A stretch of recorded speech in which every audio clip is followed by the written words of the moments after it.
क्या टियर 3 जैसे एरिया में होना चाहिए होटल जहां पे बच्चे पढ़ने जा रहे हैं? क्या स्कूल के 200 मीटर 500 मीटर दायरे में होटल होना चाहिए? कोई 50 गज में होटल होना चाहिए? बात करते हैं आप संस्कृति बचाने की, धर्म बचाने की, नस्लें खराब हो जाएंगी, नस्लें। आपको एक बूम दिखा के पैसा लगवाया जाता है, इन्वेस्टर अपना पैसा निकाल लेते हैं और आपका पैसा 500 रुपए से 100 रुपए 200 रुपए पे आ जाता है। लाखों करोड़ रुपए का स्कैम इसे कहते हैं। गोयल साहब ने खुद कहा कि आपने एक अच्छे खासे व्यक्ति को पहले तो लेबर में कन्वर्ट किया, लेबर भी उसके बाद चीप लेबर में कन्वर्ट किया। नमस्कार साथियों, आशा करता हूं कि आप सभी ठीक होंगे, स्वस्थ होंगे। और जैसा कि आज के हम विषय वस्तु लेके आए हैं, सर्वोदय प्रभात पार्टी। साथियों, आपने देखा होगा कि आजकल बहुत सारी कंपनियां ऐसी खुल रही हैं कि जो मार्केट में आती हैं और आते के साथ ही आपको लोभ लुभावने ऑफर देती हैं और उनके अंदर इन्वेस्टरों ने अपनी इन्वेस्टमेंट कर रखी है, जिसे हम कहते हैं कि स्टार्टअप ओपन हुआ है, स्टार्टअप खुला है। तो ऐसी ना जाने कितनी कंपनियां आपने देखी पिछले 10 सालों में, इस सोशल मीडिया के ज़माने में, इस बढ़ते हुए प्रोग्रेसिव ज़माने में। तो आज हम बात यही करेंगे कि कैसे ये स्कैम कर रही हैं, कैसे भारत के अंदर बेरोजगारी बढ़ रही है, क्या इन स्टार्टअप्स का ओपन होना भारत के लिए अच्छा है या नहीं। पहले आप ये वीडियो सुनिए। What are India's startups doing today? They are focused on food delivery apps, turning unemployed youth into cheap labor so the rich can get their meals without moving out of their house. And against that, what does a Chinese startup do? Work on developing electric mobility, battery technologies, and with that, they are today dominating the electric mobility ecosystem. In fact, I know at least 3 or 4 billionaires whose children make on one brand or the other very fancy ice creams and cookies and run a very successful business, and I have no complaint against that. But is that the destiny of India? क्या भारत का भविष्य उससे संतुष्ट है? Zero gluten free whatever I don't know, way vegan, ये सब शब्द लगा के अच्छी पैकेजिंग करके हम स्टार्टअप बोलते हैं अपने आप को। ये स्टार्टअप नहीं है, ये एंटरप्रेन्योरशिप है, ये बिजनेस है। दूसरी तरफ सेमीकंडक्टर्स में ग्रोथ हो रही है, आर्टिफिशियल इंटेलिजेंस खुद की अपने देश की बन रही है लोगों की। They are investing heavily to become self reliant, building chips, AI models which will prepare the nation for the future. Bharat ने क्या करना है? आइसक्रीम बनानी है या चिप्स बनाने हैं? उसके लिए हम सबको हिम्मत करनी पड़ेगी। और ये इतना ही मैं इन्वेस्टर्स को भी कह रहा हूँ, अमन गुप्ता, शार्क टैंक में बात चेंज करो अपने पर्सपेक्टिव से।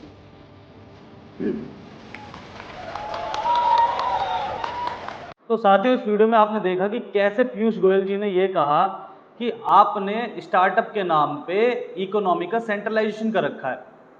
अब सेंट्रलाइजेशन ऑफ इकोनॉमी क्या है साथियों? जैसे जेप्टो के बारे में ही बात कर लें, जैसे पीयूष गोयल जी ने जेप्टो के बारे में बात की कि आप इसे स्टार्टअप कह रहे हो, तो ऐसे ना जाने कितने स्टार्टअप आए।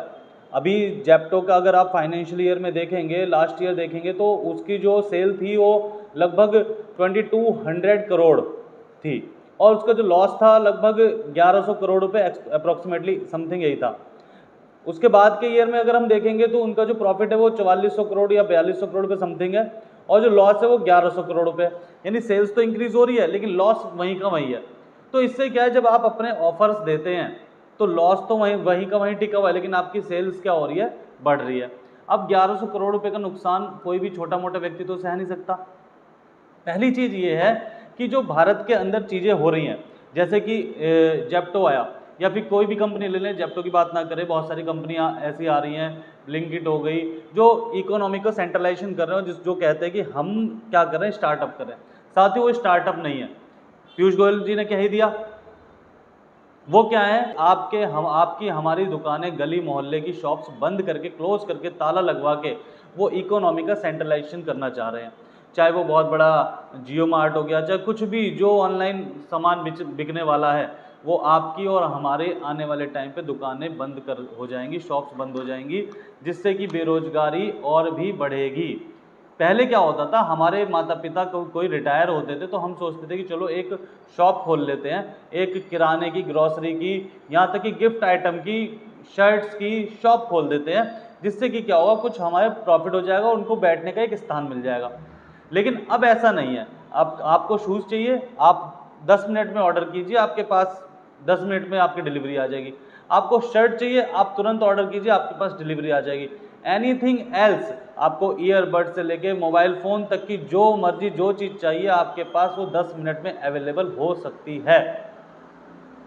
जब 10 मिनट में अवेलेबल होगी, आपने कहा सर जी आप तो भाई परचून की दुकान ही तो बंद होगी, हमें तो कोई इफेक्ट नहीं आएगा। सर जी तो ये शर्ट भी बेचेंगे, ये ईयरबड भी बेचेंगे, ये मोबाइल फ़ोन भी बेचेंगे, मतलब ये सारी चीज़ ये सोल्ड आउट करेंगे, सारी चीज़ सेल करेंगे ये। तो आप शॉप किस चीज़ की खोलोगे? आपको एक गिफ्ट आइटम चाहिए, वो भी वो भी सेल पे लगा रखा है इन्होंने, सेल पे। आपको फ्लावर्स चाहिए, वो भी सेल पे लगा रखे हैं। नवरात्रि का पूजा का सामान सेल पे लगा रखा है। तो आखिर जो छोटी छोटी दुकानें हैं, जो भारत की सरकार, इंडियन गवर्नमेंट ये कहती है कि एमएसएमई के अंतर्गत हमारी ये सारी चीज़ें आएंगी, तो लघु उद्योग बचा कहाँ? सारे उद्योगों को तो सेंट्रलाइज कर दिया। फिर ये बड़े बड़े ऑफर दे रहे हैं कि भाई 50 रुपए की चीज़ है वो आप 25 रुपए में ले जाओ। कैसे 25 रुपए में ले जाओ? ये भी समझ लेते हैं। अभी वो नुकसान झेलेंगे, अभी झेलेंगे। क्यों? वो अभी नुकसान को झेलने की क्षमता उनके पास इसलिए क्योंकि इन्वेस्टर ने बहुत ज़्यादा पैसा उनके ऊपर लगा रखा है। जब इतना पैसा उनके ऊपर लगा रखा है तो आप ये समझिए कि वो सिर्फ और सिर्फ मार्केट से आपको आउट करने के लिए बैठे हैं। आपको बेनिफिट मिला, आप अपने घर के आसपास की दुकान पे नहीं जाएंगे, उसकी शॉप पे नहीं जाएंगे, आप क्या करेंगे? आप ऑनलाइन ऑर्डर करेंगे, आपके घर पे डिलीवरी हो जाएगी। वो एक बार दो बार, इट्स अ रैट ट्रैप। हम कह सकते हैं कि रैट ट्रैप है कि लालच वो बढ़ता जाएगा और एक समय ऐसा आएगा, साल 2 साल में ये सारे ऑफर खत्म कर देंगे और जब तक आपकी गली मोहल्ले की शॉप क्लोज हो चुकी होगी तो आपकी एक मजबूरी बन जाएगी इनसे ऑनलाइन सामान मंगाने की। आप सोचिए कि पूरे इंडिया में कितनी लाखों करोड़ों शॉप होंगी। अभी मैं मतलब टियर 2 और टियर 3 सिटी की बात नहीं कर रहा, लेकिन ये वहाँ भी पहुँच जाएंगे। जैसे कि आज के टाइम पे फ्लिपकार्ट या मीशो पहुँच गए हैं, तो ये भी पहुँच जाएंगे। हालांकि जो ऐसी कंपनियां हैं हमारे पास, अमेजोन, फ्लिपकार्ट, इन्होंने लोगों को काम दिया। लोगों को काम ऐसा दिया कि शॉपकीपर्स थे, इन्होंने अपने आप को लिस्ट किया फ्लिपकार्ट पे, तो वो बिजनेस जो था वो B2B बिजनेस कर रहे थे। आज एंड में सामान हमारा ही कस्टमर के पास जा रहा था, लेकिन यहाँ पे इन्होंने क्या किया? B2C कर दिया डायरेक्ट, कि भाई हम बिजनेस करेंगे, सीधा कस्टमर को सेल करेंगे और बल्क में सामान मंगा लेंगे। भाई हमारे पास छोटा जो शॉपकीपर है उसके पास इतना बजट नहीं है, लेकिन इन्होंने क्या किया भाई? 3 लाख शर्ट्स का ऑर्डर एक साथ दे दिया, 1 लाख टन आटे का ऑर्डर एक साथ दे दिया, 1 लाख टन राइस का ऑर्डर एक साथ दे दिया, पूरे अपने अपने डिस्ट्रीब्यूटर में बांट दिए सबको। तो प्रॉफिट, अब जब आप इतना बल्क में ऑर्डर मंगाएंगे तो प्रॉफिट मार्जिन किसको मिलेगा? उन्हें ही मिलेगा, हम तो नहीं मंगा सकते। तो इसे ही कहा गया है कि सेंट्रलाइजेशन ऑफ इकोनॉमी। आपने कोई स्टार्टअप नहीं किया। पीयूष गोयल जी ने यहाँ पे एक बात और कही कि चीप लेबर में कन्वर्ट कर दिया। आखिर गवर्नमेंट की आंखें अब खुल रही हैं, तो खुल क्यों रही हैं? इससे आने वाले टाइम पे साथियों, मैं बता रहा हूँ, सरकार ने अगर सख्त कदम नहीं उठाए तो बेरोजगारी का स्तर इतना बढ़ने वाला है।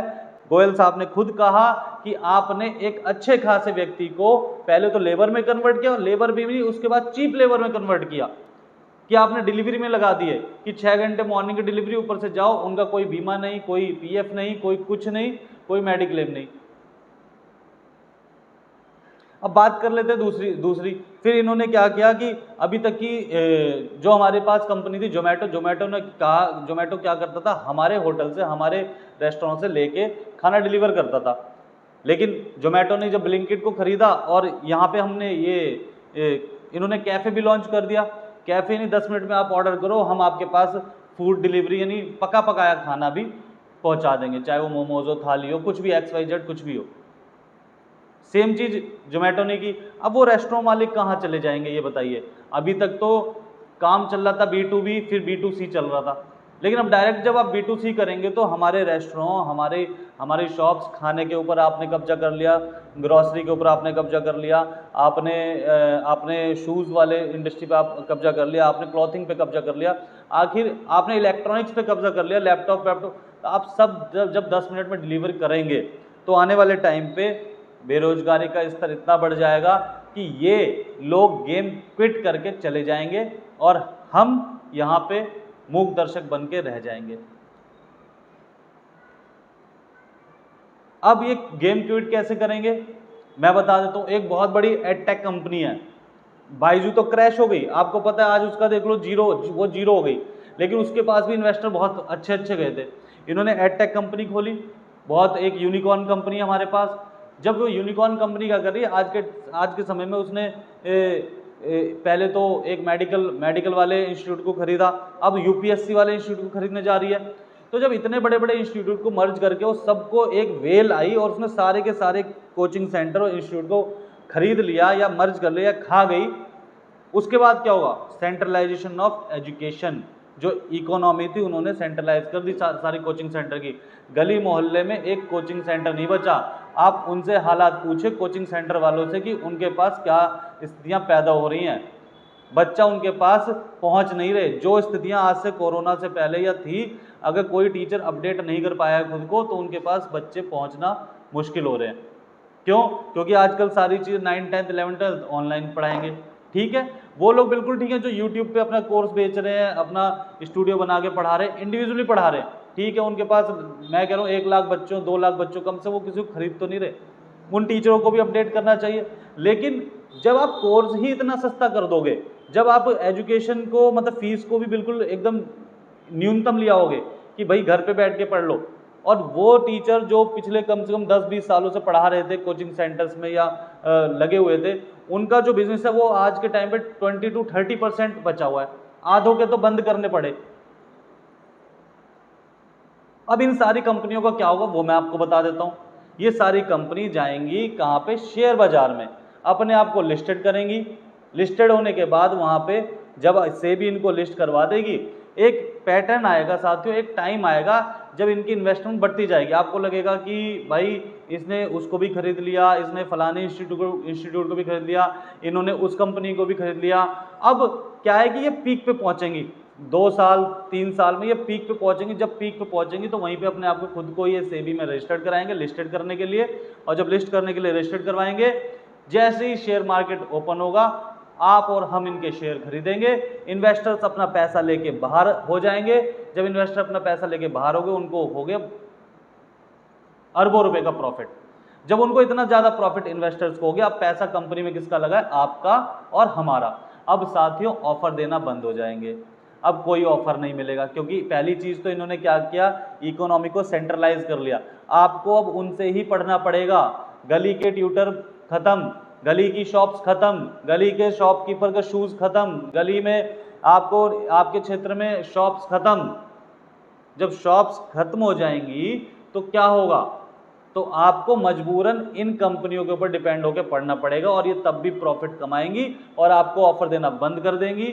या तो ये होगा कि ये क्रैश हो जाएंगे, आपका जो पैसा लगा है वो, सपोज दैट आपने 200 250 या 500 रुपये का शेयर खरीदा है, जब ये क्रैश होना चालू होंगी तो आपके जो 500 रुपये की वैल्यू है 100 रुपये हो जाएगी। सभी कंपनियों का ये है, और ये अपने अपने बिजनेस को क्विट करके, जी हमें तो 8,000 करोड़ मिले सीधा ऑन कैश, मतलब ये लगा लीजिए प्योर इनकम अपने अकाउंट में लेके आउट। अपना इन्होंने बहुत सही किया बड़े बड़े लोगों ने, लेकिन भारत की जो जनता है, 125 करोड़ जो लोग बचेंगे या 150 करोड़ लोग जो बचेंगे, जिनका पैसा इसमें नहीं लगा, जो एक मिडिल क्लास जीवन जी रहे हैं, उनका क्या होगा, उनके बच्चों का क्या होगा। यदि कोई यूं कहता है कि पेट्रोल के रेट बढ़ने से हमें कोई फर्क नहीं पड़ता, साथियों आपको सोच को, अपनी सोच को विकसित करना होगा और अपनी सोच को आगे बढ़ाना होगा। यदि आपको आने वाले टाइम पे रोजगार चाहिए, रोजगार की चीज़ें चाहिए, अपने बच्चों के लिए एक उज्जवल भविष्य चाहिए, नहीं तो भारत का जो भविष्य है युवाओं का स्पेशली, वो बहुत ही खतरे में है। लोग इतने पढ़े पढ़े लिखे होके एकदम बिल्कुल निचले स्तर की जॉब करने के लिए मजबूर हैं।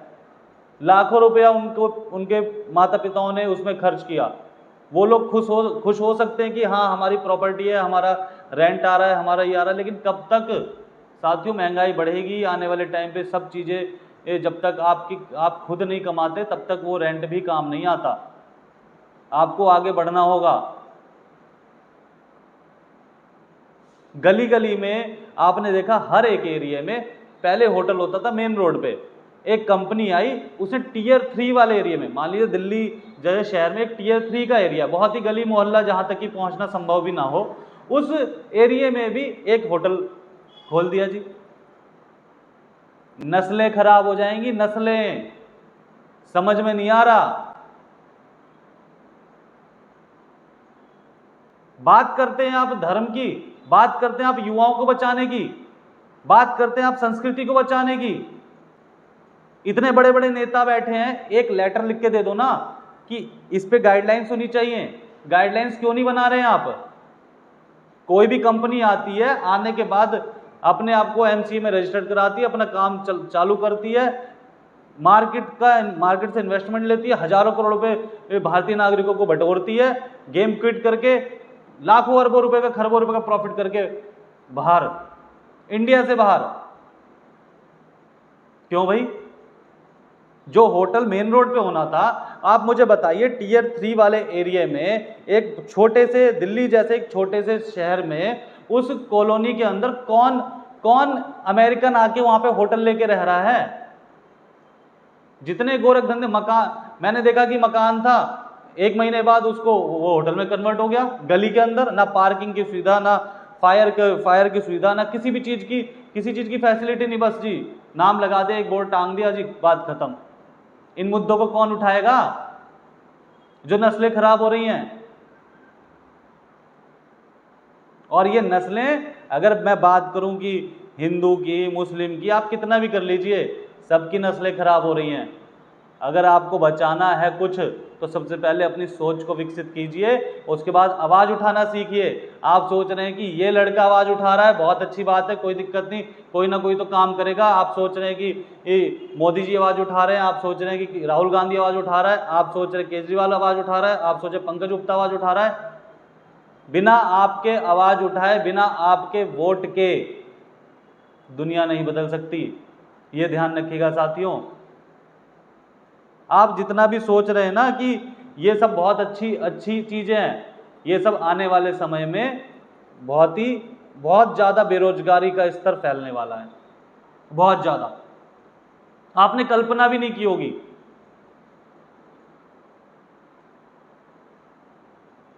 आज के टाइम पे जनरेटिव एआई आया है, बहुत ही अच्छी बात है। एआई होना, डेवलप होना बहुत अच्छी बात है। लेकिन मैं यूं सोच रहा हूं कि 150 करोड़ लोगों में क्या एक इंडियन ऐसा नहीं है? आप इकोनॉमी को सेंट्रलाइज कर रहे हैं, आप दुनिया भर की कंपनियां खोल रहे हैं कि मार्केट से पैसा कैसे बटोरा जाए, आप एडटेक खोल रहे हैं। क्या एक ऐसा हमारे पास स्टार्टअप नहीं हो सकता कि हाँ भाई मैं एआई बना रहा हूं भारत के लिए? चाइना ने हमसे सस्ते में बना दिया,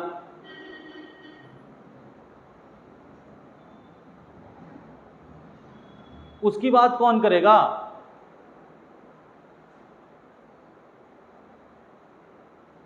एआई आएगा, लोगों ने कहा था कि कंप्यूटर आएगा, लाखों लोगों की जॉब चली जाएगी। कंप्यूटर आया, बहुतों की जॉब गई, बहुत लोग अपडेट हुए। सेम चीज एआई आ रहा है। आने वाले 5 सालों में एआई इतना विकसित हो जाएगा कि लाखों करोड़ों जॉब चली जाएंगी और लाखों जॉब क्रिएट होंगी। लेकिन क्रिएट उन्हीं के लिए होंगी जो अपडेट होंगे।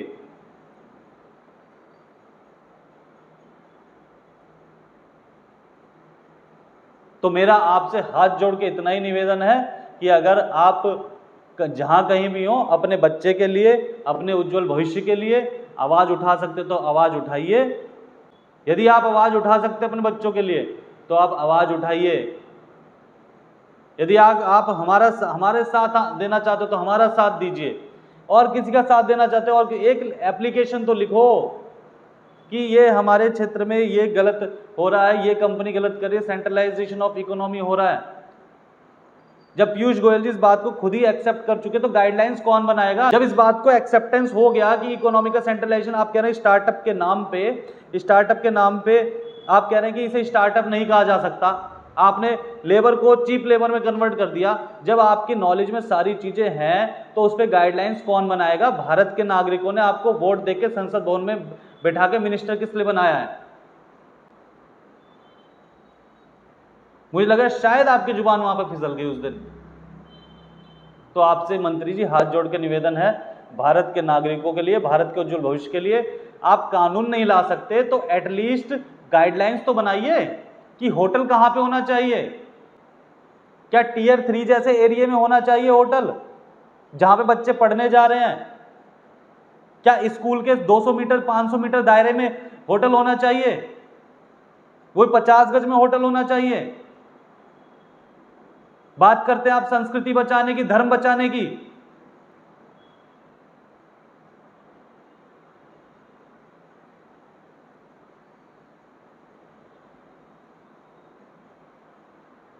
आप सभी साथियों से मेरा यही हाथ जोड़ के निवेदन है, अपडेट रहिए, पढ़ते रहिए, अपने आप को विकसित करते रहिए। जहां कहीं भी हो आवाज उठाइए, हमारा साथ देना है हमारे साथ आइए, हम आपके साथ तो हैं ही हैं। कम से कम आने वाले समय में आपकी पीढ़ियां ये तो कहेंगी कि हाँ, हमारे परिवार के इस व्यक्ति ने आवाज उठाई थी, इस मुहिम का हिस्सा थे।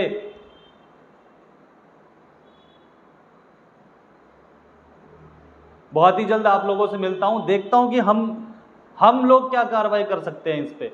अभी हमारी मीटिंग होगी, गैदरिंग होगी, तो उस मीटिंग में हम इन सभी मुद्दों पे, इन टॉपिक पे विचार करेंगे कि आने वाले समय पे इन पे क्या गाइडलाइंस बनाई जाए। हमारी जब टीम बैठेगी तो इन सभी मुद्दों पे गाइडलाइंस बना के एक पूरा का पूरा फाइल तैयार करके हम केंद्र सरकार को भेजेंगे, जिससे कि कम से कम आप नहीं बना सकते, कम से कम हमारी ये फाइल तो देख लीजिए। कम से कम आने वाले इतिहास में हम गिलहरी की भूमिका में अपना नाम तो दर्ज होगा कि हाँ, हमने आवाज़ उठाई, हमने भारतीय संस्कृति को बचाने के लिए आवाज़ उठाई, हमने भारतीय लोगों को बेरोजगार होने के लिए आवाज़ उठाई, हमने भारतीय लोगों का पैसा बर्बाद होने से, जो शेयर मार्केट में आपको एक बूम दिखा के पैसा लगवाया जाता है, इन्वेस्टर अपना पैसा निकाल लेते हैं और आपका पैसा 500 रुपये से 100 रुपये 200 रुपये पे आ जाता है। लाखों करोड़ रुपए का स्कैम इसे कहते हैं। एक्चुअल में it's a scam, it's a big scam of our country currently running, जो चलता ही जा रहा है और चलेगा। if you can't make any guidelines on this, no one can save you. You talk about culture, you talk about Indian culture, you talk about dharm, how you are saving dharm, how you are saving culture. ऐसी बातें कहना बंद कर दीजिए। इन्हीं शब्दों के साथ अपनी वाणी को मैं विराम देता हूं। मैं क्षमा चाहूंगा यदि कोई बात मेरी आप सभी को बुरी लगी हो, किसी बात से मेरे आघात पहुंचा हो। इन कंपनियों से हमारा कोई लेना देना नहीं है, ये कंपनियां मार्केट में है। मैं आपकी सूझबूझ पे छोड़ता हूं कि आपको क्या करना है। बस मेरा इतना सा निवेदन है कि इन पे गाइडलाइंस बननी चाहिए। धन्यवाद।